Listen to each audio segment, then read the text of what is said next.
આજના આ ગહેન અભ્યાસમાં સ્વાગત છે. હું વિચારતો હતો કે જરા કલ્પના કરો, કોઈ એક વ્યક્તિ છે જે સત્યની શોધમાં પોતાની આખી જિંદગી મોટા મોટા પુસ્તકાલયોમાં વિતાવી દે છે. બરાબર.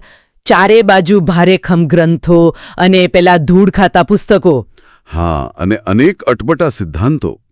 એ વ્યક્તિ સતત વાંચે છે, જ્ઞાન ભેગું કરે છે, મોટા મોટા શાસ્ત્રોના અર્થ ઉકેલે છે. સાચી વાત છે. અને અચાનક કોઈ ત્યાં આવે છે અને એના હાથમાંથી પુસ્તક લઈને એકદમ શાંતિથી કહે છે કે પરમ સત્ય અપાનાઓમાં ક્યાંય નથી. પરમ સત્ય કોઈ સિદ્ધાંતમાં નહીં, પણ માત્ર અહંકાર છોડીને શુદ્ધ પ્રેમ કરવામાં છુપાયેલું છે. ઓહ, વિચાર કરો કે આ સાંભળીને એ જ્ઞાની વ્યક્તિને કેવો આંચકો લાગે. બિલકુલ. આખી જિંદગીની મહેનત જાણે કે એક ક્ષણમાં શૂન્ય થઈ જાય. મતલબ, શું ખરેખર જ્ઞાન અને વિદ્વત્તા કરતા માત્ર એક અનુભવ એટલે કે પ્રેમ આટલો મોટો હોઈ શકે ખરો? આ ખરેખર એક એવો વિચાર છે જે કોઈ પણ વ્યક્તિના પાયા હચમચાવી નાખે. અને આજના આપણા આ ગહન સંવાદમાં આપણે બરાબર આ જ વિચારના મૂળ સુધી પહોંચવાનું છે. એકદમ.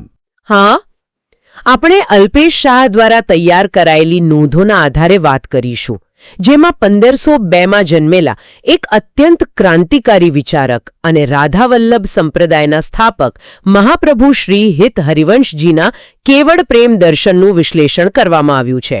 અને આ કોઈ સામાન્ય ઐતિહાસિક માહિતી નથી લાગતી મને. ના, જરાય નહીં. આપણો મુખ્ય ઉદ્દેશ્ય એ સમજવાનો છે કે કેવી રીતે આ મહાપુરુષે ભક્તિ અને જ્ઞાનની વર્ષો જૂની પ્રચલિત વ્યાખ્યાઓને સાવ બદલી નાખી. સાચી વાત છે. કારણ કે આજના સમયમાં જોઈએ તો આપણી આસપાસ માહિતીનો અતિરેક છે, ઇન્ફોર્મેશન ઓવરલોડ છે. ત્યારે આ દર્શન એક બહુ જ ઊંડો, મનોવૈજ્ઞાનિક અને અસ્તિત્વવાદી માર્ગ બતાવે છે. અહંકારને ઓગાળીને જીવનને કઈ રીતે એકદમ હળવાશથી જીવવું, તેની આખી વાત આમાં છે. અને આ દર્શનની સૌથી અનોખી વાત એ જ છે કે તે અન્ય માર્ગોથી સાવ અલગ પડે છે. દુનિયાના મોટાભાગના આધ્યાત્મિક માર્ગો અથવા ફિલોસોફીઓ આમ કોઈને કોઈ તર્ક, કડક નિયમો કે શિસ્ત પર બહુ ભાર મૂકે છે. જાણે કે તમારે સત્ય પામવા માટે કોઈ મોટો પહાડ ચડવાનો હોય. હા, બિલકુલ. પણ હિત હરિવંશજીનો માર્ગ એ કોઈ કઠિન સાધના કે બાહ્ય નિયમોની વાત જ નથી કરતો. અચ્છા. તેઓ હૃદયની નિષ્ઠા અને અંતરંગ ક્રાંતિની વાત કરે છે. આજના કંટ્રોલ ડ્રીવન યુગમાં જ્યાં દરેક વ્યક્તિ સતત કંઈક મેળવવાની દોડમાં છે, ત્યાં આ દર્શન અંદરથી સંપૂર્ણપણે હળવા થવાની ચાવી આપે છે. તો જો પ્રેમનો અનુભવ એ જ્ઞાન કરતાં ખરેખર આટલો ચડિયાતો હોય તો એની પાછળનું તર્ક શું છે? કારણ કે જ્ઞાન તો આપણને એક સ્પષ્ટતા આપે છે. બરાબર. આ સમજવા માટે મને લાગે છે કે આપણે શ્રી હિત હરિવંશજીના સૌથી મૂળભૂત સિદ્ધાંત તરફ જવું પડે. હા, અને એ સિદ્ધાંત છે રાધા તત્વ. વૃંદાવનમાં સ્થપાયેલી આ રાધાવલ્લભ પરંપરા એટલે જ અન્ય વૈષ્ણવ પરંપરાઓથી સાવ અલગ પડે છે. કેવી રીતે અલગ પડે છે? જુઓ, આપણે સામાન્ય રીતે શું માનતા હોઈએ છીએ કે ભગવાન શ્રીકૃષ્ણ પરમ તત્વ છે, તેઓ સર્વોચ્ચ છે. હા, અને આખી સૃષ્ટિ તેમના કંટ્રોલમાં છે. બરાબર. પરંતુ હિત હરિવંશજી અહીં એક મોટો શિફ્ટ લાવે છે. તેમના દર્શનમાં શ્રીકૃષ્ણ નહીં પણ શ્રી રાધા સર્વોચ્ચ છે.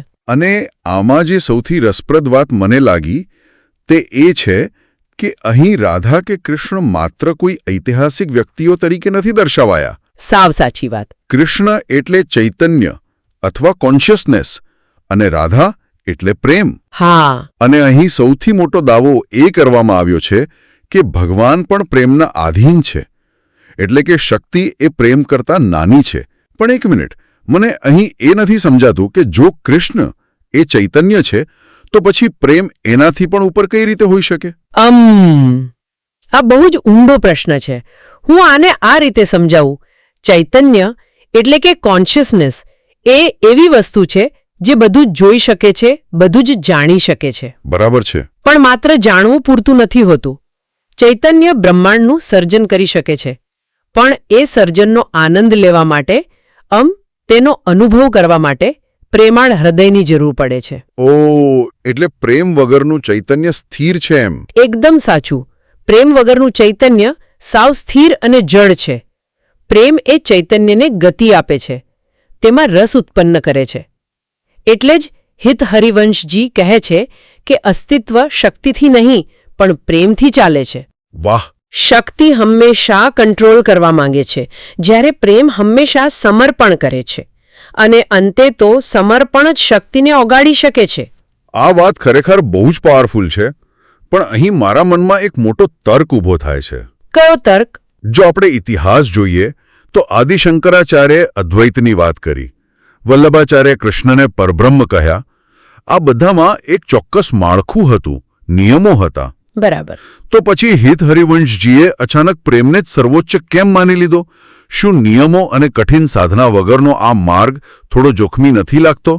મતલબ, જો કોઈ બાઉન્ડ્રી જ ન હોય તો વ્યક્તિ તો ભટકી જ જાય ને.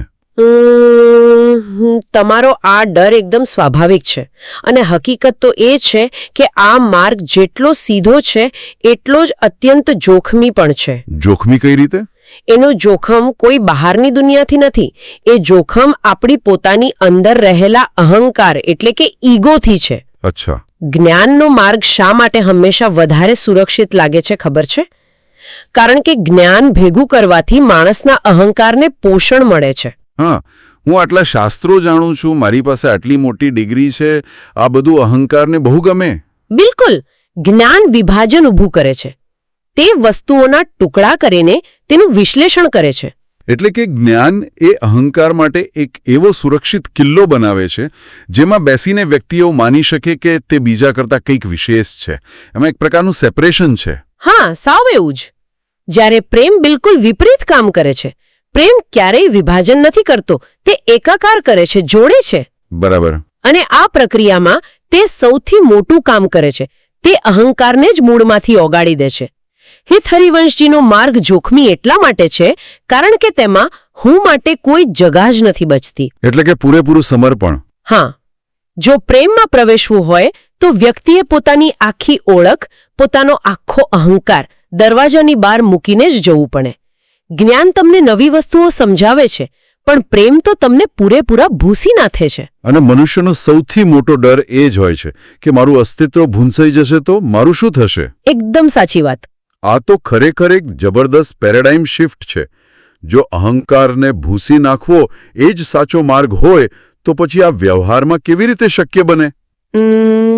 આનો જવાબ કદાચ હિત હરિવંશજીની પ્રખ્યાત રચના હિત 84માં મળે છે. હા, એ 84 પદોની રચના. બરાબર. 84 પદોની આ રચના વિશે એવું કહેવાય છે કે આ માત્ર વાંચવાના કાવ્યો નથી, પણ જીવવાનો નકશો છે. અહંકારના વિઘટનનો એટલે કે ઈગોને ઓગાળવાનો એક પ્રેક્ટિકલ નકશો. અચ્છા, તો આ પદોમાં એવું શું ખાસ છે? બ્રજ ભાષામાં રચાયેલા આ પદોનું બંધારણ બહુ જ ગહન છે. આ પદોના મુખ્યત્વે 3 સ્તરે અર્થ થાય છે. પહેલો છે શબ્દ અર્થ, એટલે કે કાવ્યનું સીધું શાબ્દિક ભાષાંતર. બરાબર. બીજો છે ભાવાર્થ, જેમાં ભક્તિ અને લાગણીઓ છુપાયેલી છે. અને ત્રીજો જે સૌથી મહત્વનો છે તે છે અંતરંગ અર્થ. અંતરંગ અર્થ એટલે? આ અંતરંગ અર્થ એ વ્યક્તિની અંદર ચાલતી મનોવૈજ્ઞાનિક અને અસ્તિત્વવાદી પ્રક્રિયા દર્શાવે છે. ઓહ, આમાં એક પદ મને યાદ આવે છે, પદ 14, જેમાં કહેવાયું છે કે જહાં હું તહાં તું નથી. હા, બરાબર, એ જ પદ. સીધા શબ્દોમાં જોઈએ તો આનો અર્થ એમ થાય કે જ્યાં મારો અહંકાર છે ત્યાં ભગવાન એટલે કે પ્રેમ હોઈ જ ન શકે. જાણે કે અહંકાર અને પ્રેમ બંને એક સાથે એક જ રૂમમાં રહી જ ન શકે. સાવ સાચી વાત. અને બીજું પણ એક પદ છે, પદ 11, આપું ગઈ પ્રેમ રહ્યો.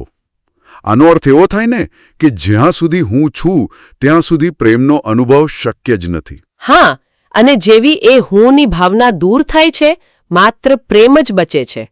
આપું ગઈ પ્રેમ રહ્યો, આ બહુ જ ક્રાંતિકારી પંક્તિ છે. બરાબર. આનો અર્થ એ નથી કે આપણે ક્યાંક બહાર જઈને પ્રેમ શોધવાનો છે કે કંઈક નવું મેળવવાનું છે. આ દર્શન કહે છે કે પ્રેમ તો આપણો મૂળ સ્વભાવ છે જ. એટલે એ આપણી અંદર જ છે એમ? એકદમ. પણ આપણો જે હું છે, જે આપણી ખોટી ઓળખ છે, તેણે એ પ્રેમને ઢાંકી દીધો છે.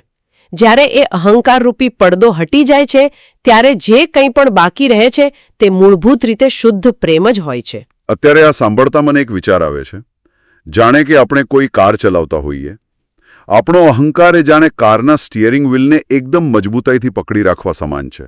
બહુ જ સરસ ઉદાહરણ છે. હા, આપણે સતત એવા ડરમાં જીવીએ છીએ કે જો આપણે કંટ્રોલ ગુમાવીશું તો કાર ખાડામાં પડી જશે કે અકસ્માત થઈ જશે.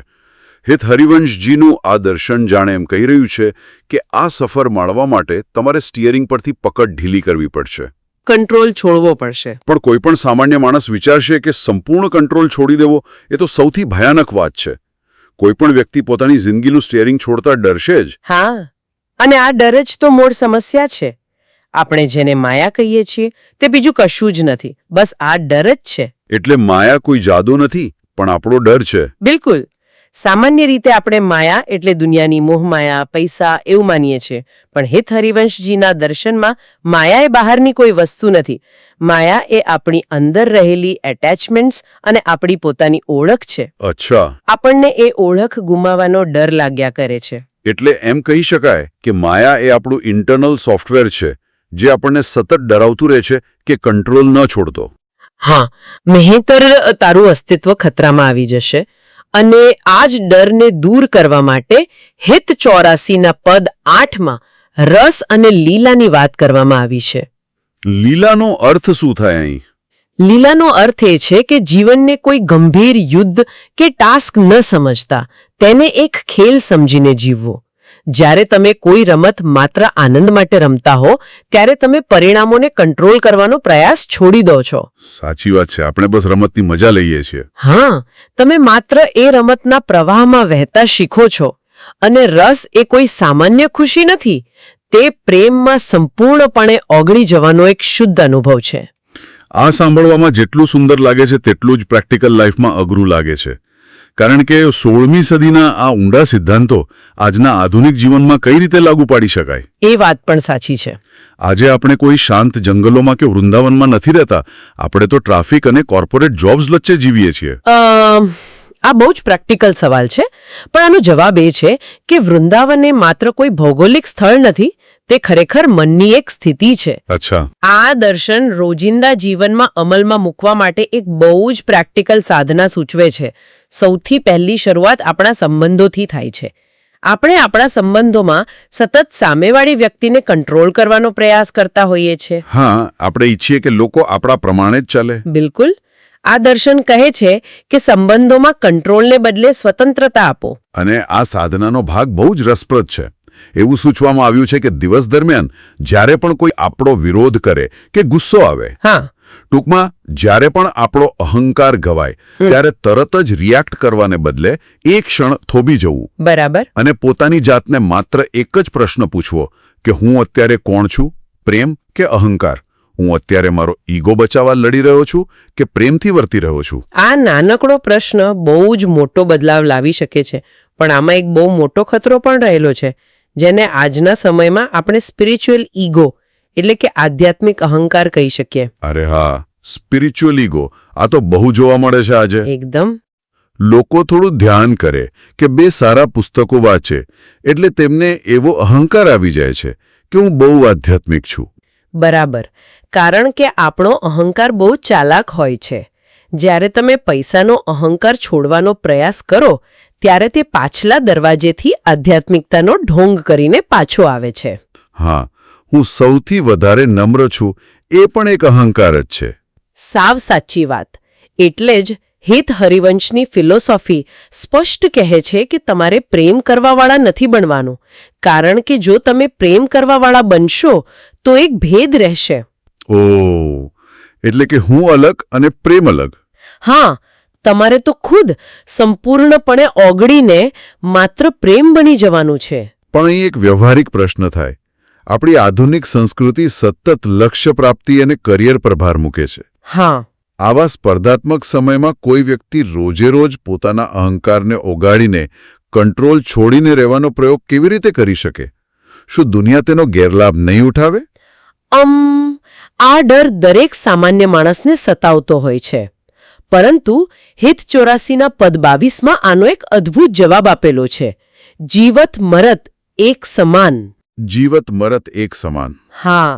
જ્યારે અંદરથી તમારું હું જ નથી રહેતો, જ્યારે કોઈ અહંકાર જ બચતો નથી, ત્યારે ડરવાની કે કોઈના ફાયદો ઉઠાવવાની કોઈ વાત જ નથી રહેતી. એટલે જો તમારી અંદર કોઈ ઈગો જ ન હોય, કોઈ ઓળખ જ ન હોય, તો કોઈ તમને હર્ટ કેવી રીતે કરી શકે? તીર તો ત્યાં જ વાગે ને જ્યાં કોઈ નિશાન હોય. એકદમ સાચી વાત કહી તમે. ફાયદો કોનો ઉઠાવાય? એ જ વ્યક્તિનો જેને કંઈ ગુમાવવાનો ડર હોય. બરાબર છે. પણ જે વ્યક્તિ અંદરથી માત્ર પ્રેમ બની ગઈ છે તેને કોઈ પણ વસ્તુ ગુમાવવાનો ડર નથી હોતો. એટલે એવું નથી કે બહારની પરિસ્થિતિઓ જાદુઈ રીતે બદલાઈ જશે. ના, જરાય નહીં. લોકો અચાનક તમારી સાથે સારું વર્તન કરવા નહીં લાગે. ટ્રાફિક ઓછો નહીં થઈ જાય, પણ અંદરથી તમારો પોતાનો દૃષ્ટિકોણ સંપૂર્ણપણે બદલાઈ જશે. ઓહ, તમે વસ્તુઓ પરનો કંટ્રોલ છોડી દેશો અને છતાં આશ્ચર્યજનક રીતે તમે પહેલા કરતાં વધુ મજબૂત હશો. તો શું આપણે આખી ચર્ચાનું નિચોડ એમ કાઢી શકીએ કે શ્રી હિત હરિવંશજીનો આ માર્ગ એ ભગવાનને કોઈ નિયમોથી સમજવાનો માર્ગ નથી? ના, પરંતુ આ તો જાતને એટલે કે પોતાની સામાજિક અને માનસિક ઓળખને સંપૂર્ણપણે ભૂલી જઈને એક શુદ્ધ પ્રેમ બની જવાનો માર્ગ છે. હા, 100%. અહંકાર અને કંટ્રોલ છોડવો એ જ સાચી સ્વતંત્રતા છે. આ ગહન ચર્ચાનો અંતિમ સાર એ જ છે કે સાચું જ્ઞાન એ ફક્ત માહિતી ભેગી કરવાનો સંગ્રહ નથી. સાચી વાત છે. તમે દુનિયાના હજારો ગ્રંથો વાંચી લો, પણ જો અંદર પડેલો અહંકાર અકબંધ રહે તો એ બધું જ્ઞાન વ્યર્થ છે. આ સમજણ કોઈ પણ ક્ષેત્રની વ્યક્તિને લાગુ પડે છે. બિલકુલ. આ ખરેખર બહુ જ ડીપ છે. આપણે શરૂઆતમાં એ પુસ્તકાલયમાં બેઠેલા વ્યક્તિની વાત કરી હતી. હા, જેને કોઈ આવીને કહે છે કે આ પુસ્તકો છોડી દે અને માત્ર પ્રેમ કર. આપણને હવે સમજાય છે કે એ જ્ઞાન છોડવા કેમ આટલા અઘરા છે, કારણ કે એની સાથે આપણો અહંકાર જોડાયેલો છે. એકદમ સાચી વાત. આપણી આજની આ ચર્ચાના અંતે એક એવો વિચાર આવે છે જે કદાચ આ બધા સિદ્ધાંતોથી પણ એક ડગલું આગળ છે. અચ્છા, કયો વિચાર? જરા વિચારો. જો પરમ સત્ય સુધી પહોંચવાનો એકમાત્ર રસ્તો આપણી પોતાની ઓળખ, આપણી આઈડેન્ટિટી અને આ હુંના ભાવને સંપૂર્ણપણે ભૂંસી નાખવાનો જ હોય, બરાબર, તો પછી આ પ્રકૃતિએ, આ અસ્તિત્વે મનુષ્યને પહેલેથી જ આટલું જટિલ વ્યક્તિત્વ અને આટલો મજબૂત અહંકાર આપ્યો જ શા માટે હશે? ઓ, આ તો બહુ મોટો પ્રશ્ન છે. હા, શું ખરેખર આપણું અસ્તિત્વ અંતે આપણી પોતાની જ સિગ્નેચર ભૂંસી નાખવા માટે ઘડાયું છે? આ એક એવો પ્રશ્ન છે જે કોઈને પણ વિચારતા કરી મૂકે કે આપણે ખરેખર કોણ છીએ અને આપણું અંતિમ ગંતવ્ય શું છે. ખરેખર આ એક અત્યંત ગહન વિચાર છે. આ વિચાર સાથે આપણે આજના ગહન અભ્યાસને અહીં વિરામ આપીએ છીએ. જોતા રહેજો કે જીવનની કારમાં સ્ટીયરિંગ પર પકડ કેટલી મજબૂત છે અને કેટલી હળવી કરવાની જરૂર છે. આવજો.